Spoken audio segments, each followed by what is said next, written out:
me van diciendo, ¿ya?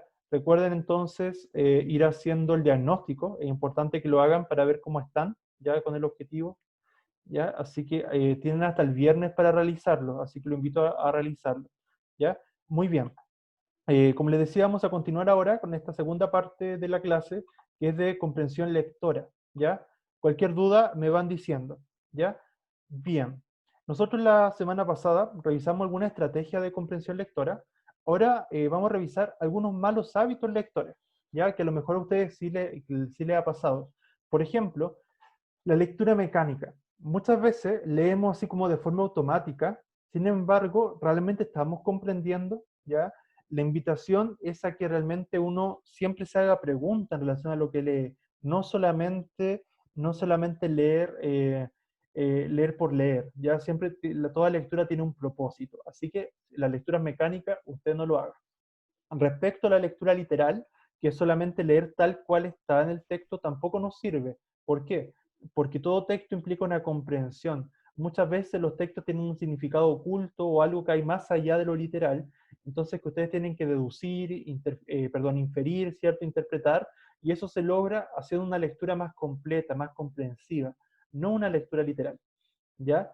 Tampoco nos sirve una lectura rápida, porque por mucho que uno piense que leer más rápido uno comprende mejor, no siempre es así, ¿ya? Porque a veces hacer ciertas pausas en la lectura ayuda a hacerse más preguntas, ¿ya? Los invito a que cada vez que lean un texto, hacer una lectura mucho más reflexiva, hacerse preguntas en los distintos momentos de la lectura. Ustedes saben, porque lo hemos visto ya, que todo texto tiene, o sea, nosotros lo analizamos con tres estrategias de lectura, con el antes, el durante y el después de la lectura. Respecto al antes de la lectura, este se caracteriza por ejemplo, preguntarnos, hacernos preguntas sobre el título, cuál va a ser el tema que se va a desarrollar o abordar en el texto, eh, por ejemplo, que sé del tema, que, por ejemplo, también mis conocimientos previos y cómo lo relaciono con otros textos, todo eso uno lo puede hacer previo a la lectura. Siempre es importante hacerse distintas preguntas. Lo mismo que al momento que voy leyendo, o sea, voy comprendiendo lo que dice el autor, estoy de acuerdo o en desacuerdo, por qué habrá dicho esto, ya, etcétera, que uno tiene que hacerse esas preguntas quizás no escritas, pero a sí mismo, en la medida que va leyendo para ir comprendiendo mejor. Y finalmente, cuando uno termina la lectura, preguntarse, por ejemplo, eh, ¿cómo evalúo si estoy de acuerdo con lo que dice el autor? ¿Qué conclusiones puedo extraer del texto? ¿Verdad? ¿Cuál era la estructura general del texto? Entre otras. ¿Ya? Entonces la invitación es hacer una lectura más reflexiva, más crítica, hacerse más preguntas cuando uno lee. Hacerse buenas preguntas cuando uno lee le ayuda a comprender mucho mejor un texto, ¿ya? Así que esa es la invitación. Bueno, algunos hábitos de los malos lectores que no es recomendable hacer, pero probablemente más de algunos nos ha pasado alguna vez. Por ejemplo, la regresión. ¿Qué es la regresión? Es volver atrás en el caso de los textos antes de terminar un párrafo. Eso no lo hagan. ¿Por qué? Porque muchas veces los párrafos tienen la idea principal no solamente al principio, a veces las tienen al medio, ¿verdad?, del texto, al centro, o están al final del párrafo las ideas principales. ¿Ya? Entonces, por mucho que al principio no estemos comprendiendo un párrafo, es importante que lo terminemos completo para entender la idea global o la idea general que nos quiere dar ese párrafo, ¿ya? Y recién ahí, si aún así no entendieron lo que quiere decir, ahí recién lo leen, pero siempre es importante terminar el párrafo antes de releer, ¿ya? Otra cosa que no sé si es tan habitual, pero probablemente les puede pasar a algunos, que es vocalizar, ir vocalizando el texto. ¿Qué quiere decir esto? Que cuando nosotros leemos en voz alta, claro, ahí es necesario pronunciar, articular, pero cuando leemos de manera silenciosa o cuando estamos leyendo para nosotros mismos, no tienen que mover los labios, porque si alguien le mueve los labios no tendría sentido porque están haciendo una lectura para sí mismos, ¿ya? Para que vayan analizando eso, porque eso simplemente lo que genera es distracción. Algo que aquí, por ejemplo, esto sí me pasa a mí, yo creo que a alguno también le pasa, que el caso de los movimientos corporales cuando uno lee, que a veces empezamos a mover un pie, una mano, o por ansiedad o por algún otro factor. Entonces, claro, en realidad lo único que tiene que moverse cuando estamos leyendo son los ojos, ¿ya? porque eso, claro, uno lee a través de los ojos, los movimientos que van haciendo los ojos, entonces pónganle atención ahí cuando estén leyendo. Realmente, o sea, si empiezan a mover una mano, un pie, pónganle atención a eso, ¿ya? Porque en realidad lo único que tienen que mover ahí son los ojos. Bien, respecto al vocabulario, el vocabulario siempre es muy importante en la comprensión lectora y se desarrolla obviamente leyendo. Entre más lean ustedes, más van a desarrollar su vocabulario, ¿ya? Por eso es muy importante no perder nunca ese hábito lector, ¿ya? Porque entre mayor riqueza léxica o de riqueza de vocabulario tengamos, mayormente vamos a comprender un texto, ¿ya? Muchas veces, yo creo que a alguno le ha pasado que a veces, claro, creen tener buena comprensión lectora, pero a veces nos quedamos con algunas palabras que no entendemos, ¿ya? Mi consejo es que cuando encuentren palabras que no entiendan en un texto, anótenlas, hagan su listado de las palabras y búsquenlas para que en futura lectura ya no tengan problemas con esas palabras y sepan su significado. Así van mejorando su vocabulario y van mejorando su comprensión lectora, ¿ya? Cualquier duda sobre la estrategia, sobre los consejos me van diciendo, ¿ya? La idea es que los vayan aplicando, ya cada vez que lean un texto. También vimos la sesión pasada, ¿cierto? La clase pasada, vimos las distintas habilidades que se ponen en desarrollo al momento de leer un texto. Hablamos de la habilidad de conocer, ¿verdad? Y que esta habilidad apuntaba a la información que está literal en un texto. En un texto siempre hay información literal y hay preguntas que también nos hacen ir a esa información que está textual. Entonces, ¿qué tenemos que hacer? Simplemente ir a buscar esa información y leerla y ahí está la respuesta, ya como los hechos, los acontecimientos, entre otros. En el caso de la habilidad de comprender, eso implica un poco más de dificultad, es un poco más difícil, ¿cierto? Comprender un texto realmente, como les decía antes, implica ir más allá de lo literal, implica ver el sentido oculto que hay detrás de un texto, lo implícito, aquello que no está textual, ya implica una interpretación, una inferencia también a la vez de lo que dice en el texto. También tenemos la habilidad de aplicación, que aplicar es poner, por ejemplo, un concepto de manera práctica.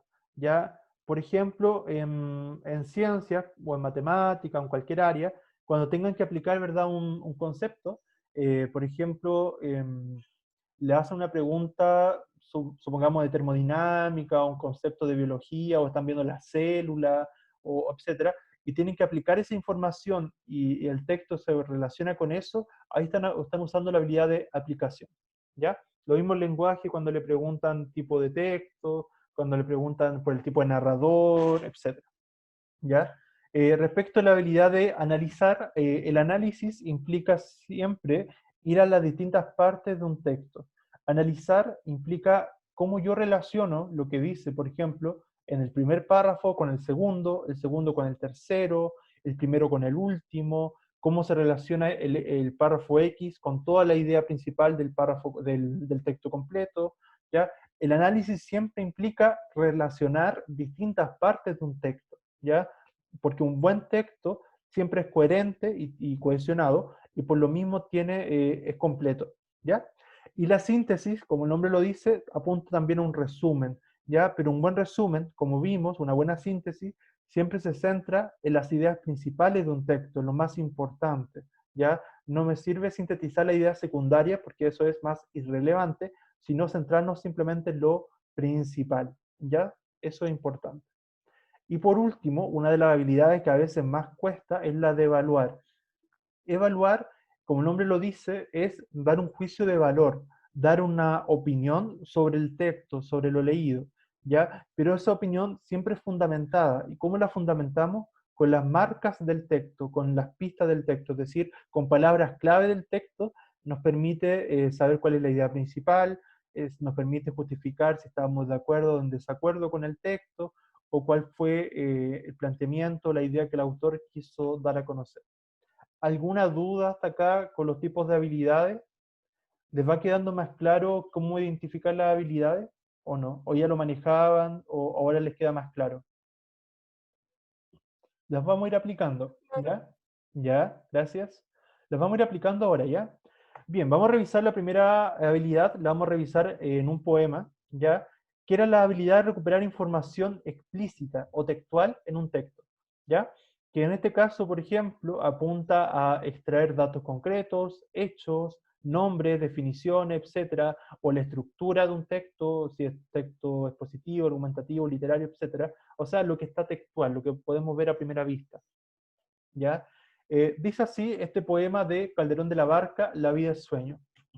Es, de un, es más extenso, pero vamos a leer este extracto. Cuentan de un sabio que un día, tan pobre y mísero estaba, que solo se sustentaba de unas hierbas que cogía. Habrá otro entre sí decía, más pobre y triste que yo, y cuando el rostro volvió, halló la respuesta, viendo que otro sabio iba cogiendo las hierbas que le arrojó. Quejoso de mi fortuna, yo en este mundo vivía, y cuando entre mí decía, ¿habrá otra persona alguna de suerte más importuna? Piadoso me ha respondido, pues volviendo a mi sentido, hallo que las penas mías, para hacerlas tú alegrías, las hubiera recogido. Si se fijan, esto, bueno, estamos yendo más allá de lo literal, lo que voy a comentar ahora es más bien de comprensión.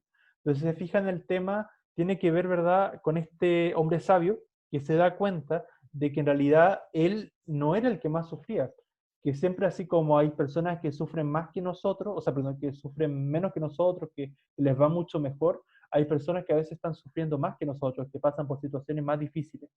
Entonces, por lo mismo, si se fijan, tenemos este sabio que realmente era sabio o se volvió sabio después que hizo esa reflexión. Ya, ¿cierto? De darse cuenta que había otra persona, que otro sabio que venía detrás de él, que era más que él, más sabio que él, porque con las obras que iba recogiendo de la otra persona, él iba siendo mucho más feliz y iba construyendo probablemente su camino. ¿Ya? Esa es la primera reflexión que nos puede invitar. También les puede hacer otras reflexiones, ¿ya? Pero respecto a esta habilidad de reconocer, si se fijan, ¿qué tipo de texto era? Este texto, ¿qué tipo de texto es? Es un poema, ¿cierto? Pertenece al género lírico, ¿verdad? Si se fijan, está escrito en verso, ¿ya? Y el conjunto de versos, ¿verdad? La estrofa, este extracto del poema tiene dos estrofas, ¿ya? Y si se fijan, hay una rima, hay ciertas rimas, por ejemplo, estaba sustentada, que sería rima consonante, yo volvió, ¿verdad? Sería rima sonante. Entonces, eso lo podemos ver a simple vista, eso es lo que está textual, eso lo podemos ver en la primera habilidad de reconocer la información. Pero la segunda habilidad es un poco más difícil y es la que buscar el significado del texto, que es la habilidad de interpretar, ¿ya? Que implica siempre extraer las ideas principales de la estrofa o de los párrafos, por eso la síntesis, ¿ya? Interpretar o ver el sentido más allá de lo literal y tener nuestra propia hipótesis de la lectura, es decir, ¿de qué trataba el texto? ¿Algo más que agregar ahí usted, algo más que le haya dejado este poema? ¿Algo más que quieran, otra reflexión, algo más que agregar? ¿Ya? Teníamos, ¿cierto? Cualquier cosa pueden preguntar o acotar, ¿ya?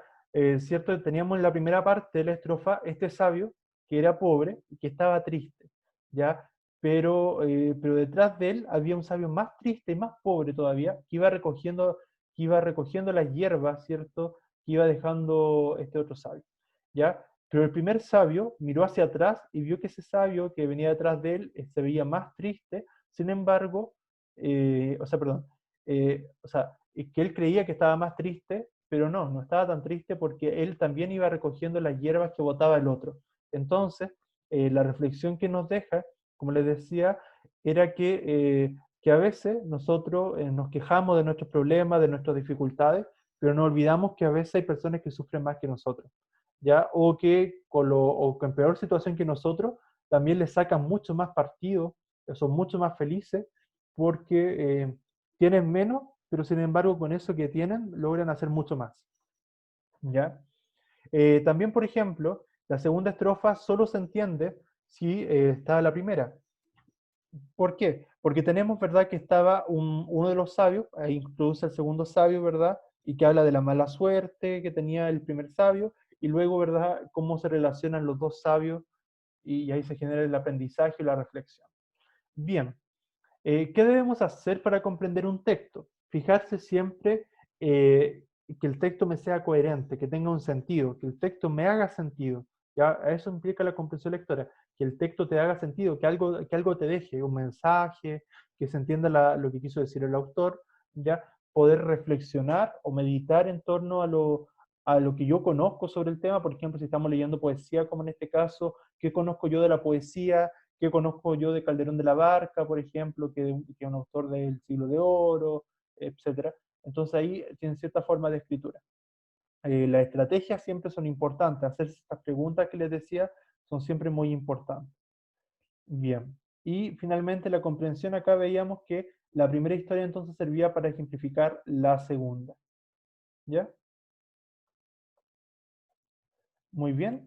Vamos a pasar ahora a esta estrategia, recordarle esta estrategia que hemos revisado delante, durante y después de la lectura. ¿Ya? Antes de toda lectura, cierto, como les decía, que era fijarse en el título, darle una primera mirada al texto, sin necesidad de profundizar en él, ¿verdad? Que nos permite saber cuál es el propósito de lo que estoy leyendo, qué es lo que conozco yo del tema del cual me está tratando el texto.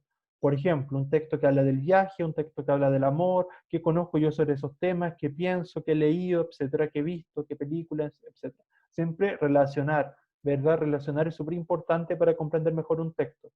Establecer predicciones sobre lo que voy leyendo. Ya, por ejemplo, si estamos leyendo un cuento, ¿de qué va a tratar? ¿Qué va a pasar en el cuento? ¿Qué le pasará al personaje? ¿Cómo irá a ser el personaje? ¿Cuál será el conflicto de la historia? Etcétera.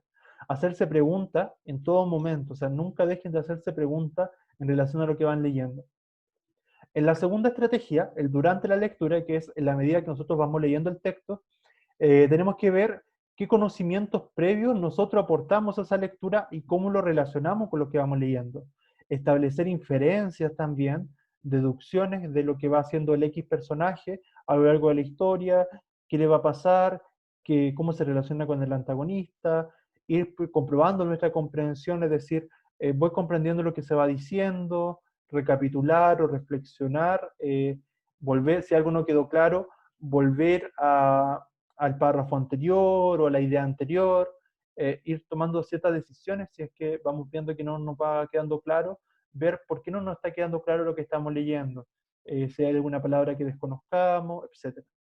Y por último, la estrategia de después de la lectura es cuando ya terminaron de leer el texto, ya identificar el tema, la idea principal, ser capaces de sintetizar, de resumir, ¿verdad? Lo más importante del texto, de ponerlo en sus palabras, de valorarlo, de estar de acuerdo o en desacuerdo.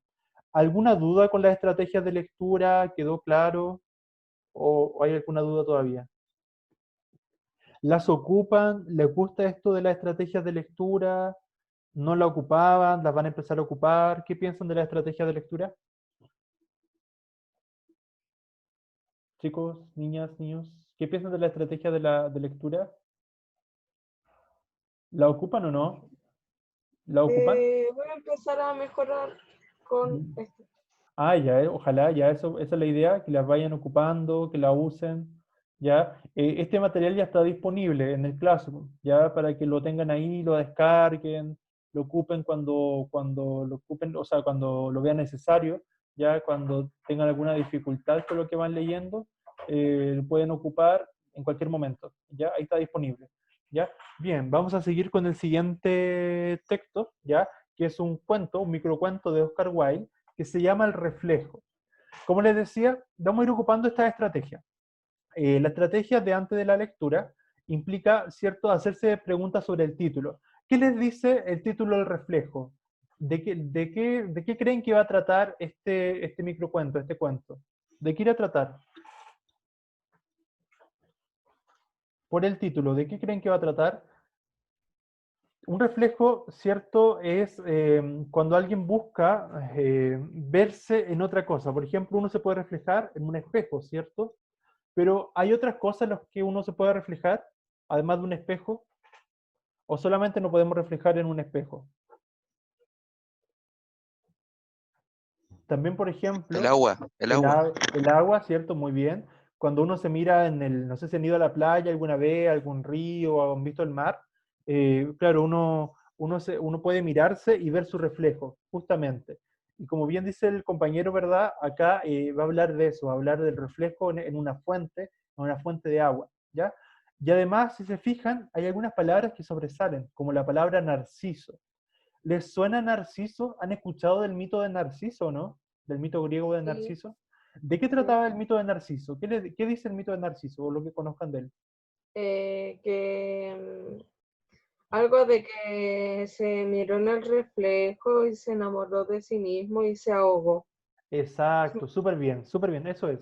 Justamente, Narciso, este mito griego, porque los griegos siempre tenían eso de explicar todo lo que las flores, los animales, el origen del mundo, todo lo explican a través de mitos, ¿ya?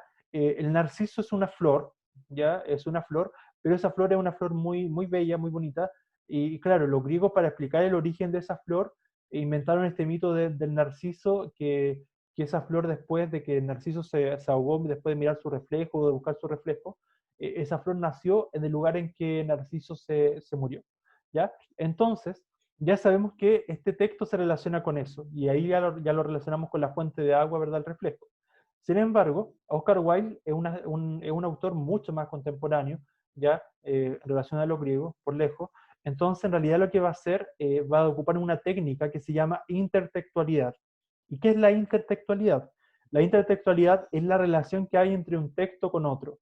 En este caso, de que el cuento o el microcuento que él crea toma como base el mito de Narciso, pero lo transforma, lo va a modificar para crear otra historia, ¿ya? Pero lo ocupa de base, ¿ya?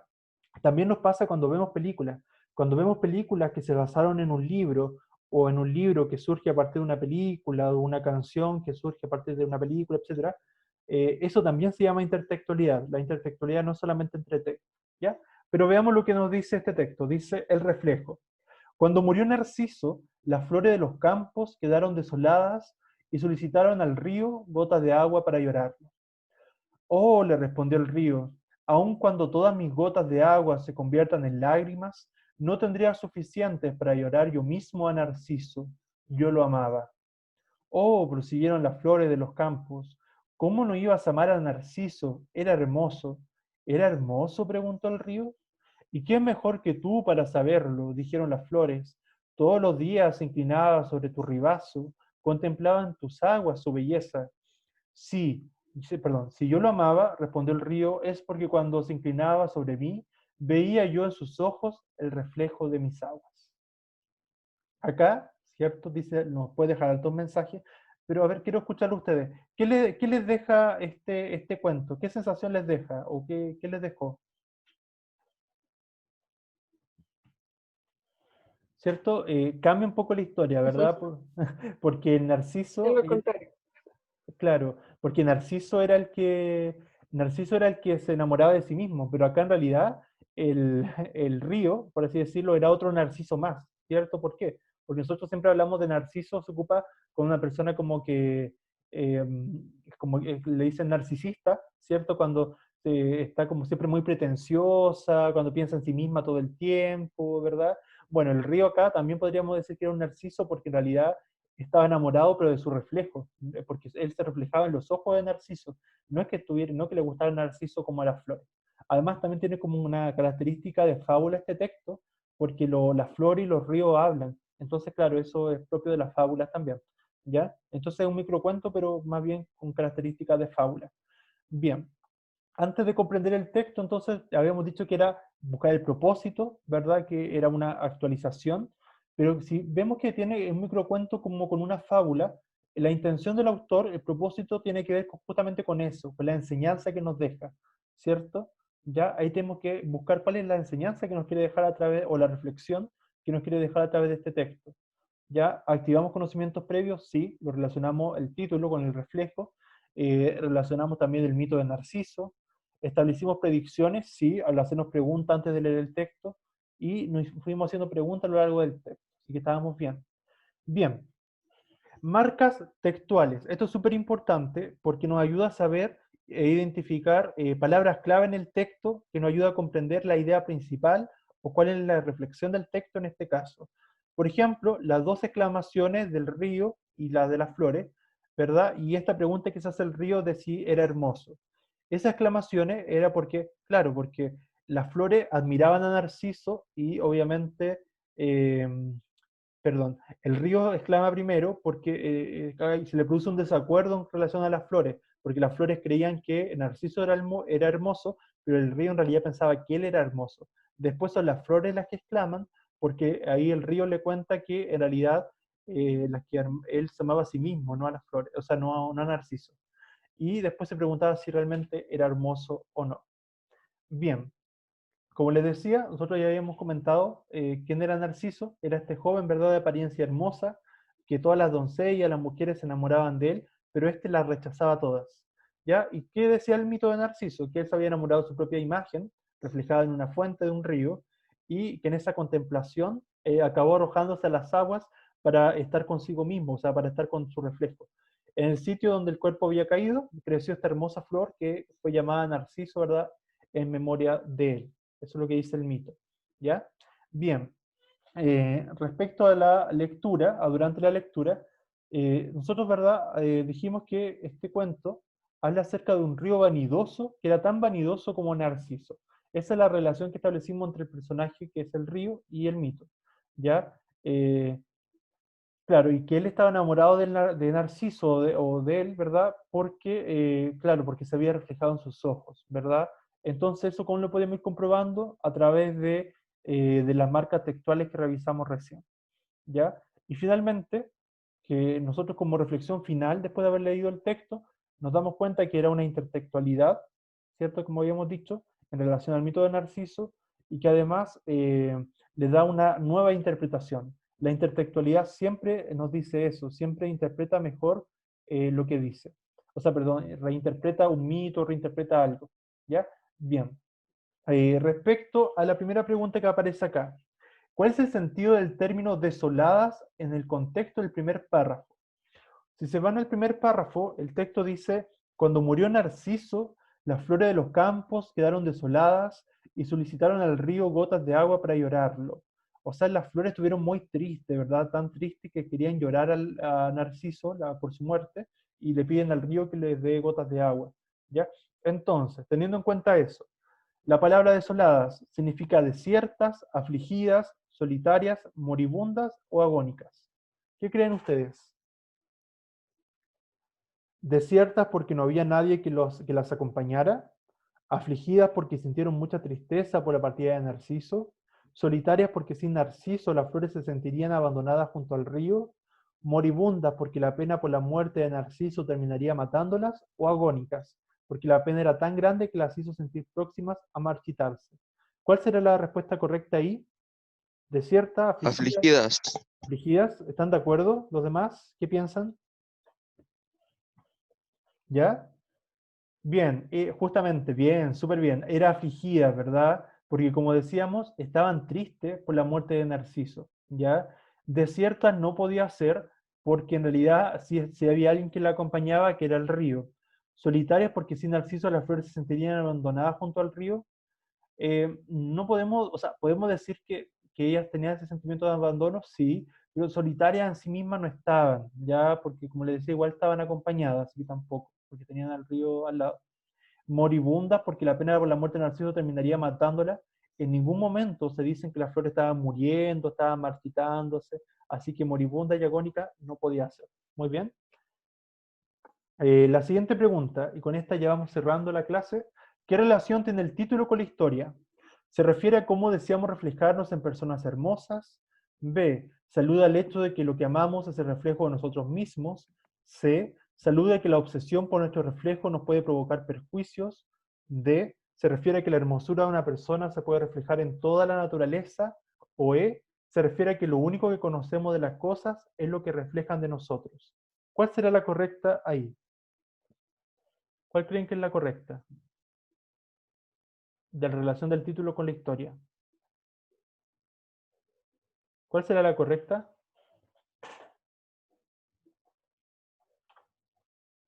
Chicos, chicas. A ver, veamos la A. Dice, se refiere a cómo deseamos reflejarnos en personas hermosas. ¿Solamente nosotros buscamos reflejarnos las personas bellas, hermosas en la vida? ¿Buscamos eso? Eso es lo que intenta mostrar acá el texto con este reflejo del río Narciso. ¿Intenta eso el texto, no? No, ¿cierto? no es la finalidad del texto, así que no puede ser. Saluda que la obsesión por nuestro reflejo nos puede provocar perjuicios, o sea, obsesionarnos por nuestra vanidad nos causa daño finalmente, y así como murió Narciso. ¿Esa es la finalidad del texto? ¿Que la muerte de Narciso sea un ejemplo para los vanidosos? ¿Era esa la finalidad del texto? No, ¿verdad? Tampoco. Así que también la descartamos. La D dice, se refiere a que la hermosura de una persona se puede reflejar en toda la naturaleza. ¿Narciso se reflejó en toda la naturaleza? No, ¿cierto? Se reflejó solamente en el río, en la fuente. Entonces tampoco puede ser. Y la E se refiere a que lo único que conocemos de las cosas es lo que reflejan de nosotros. Esa podría haber sido, ¿ya? Pero realmente, porque el río se reflejaba en los ojos de Narciso, ¿ya? Pero no es lo único que conocemos, o sea, realmente que nosotros conocemos más allá también, o sea, no apuntaba a eso. Entonces también la descartamos. La correcta era la B, saluda al hecho de que lo que amamos es el reflejo de nosotros mismos, ¿sí? ¿Verdad? Porque eso le pasó al río. El río realmente se vio reflejado en el ojo de Narciso y por eso le gustaba a Narciso, ¿ya? Pero era porque en realidad se amaba a sí mismo también. Bien, eso chicos, los invito después a terminar de responder las preguntas, ya que para que vayan comprendiendo el texto de forma personal, y con eso ya estaríamos. ¿Ya? ¿Alguna otra pregunta? ¿Algo que no haya quedado claro? No sé, algo que quieran consultar. Les recuerdo que estoy pasando asistencia, así que si alguien no anotó su asistencia, tiene que anotar el nombre en el chat, por si alguien todavía no lo anota. ¿Ya? ¿Algo que preguntar? ¿Algo que no haya quedado claro? ¿No? Ya, bien, entonces me despido porque tengo clase con otro curso. Que estén muy bien, cuídense mucho. Gracias por la asistencia. Que estén muy bien. Chao a Chao, todos, a todas. profe. Chao. Chao, profe. Chao, profe. Chao. Que estén muy bien. Chao, profe. Cuídense mucho, que estén muy bien. Ahora entonces tengo clases con el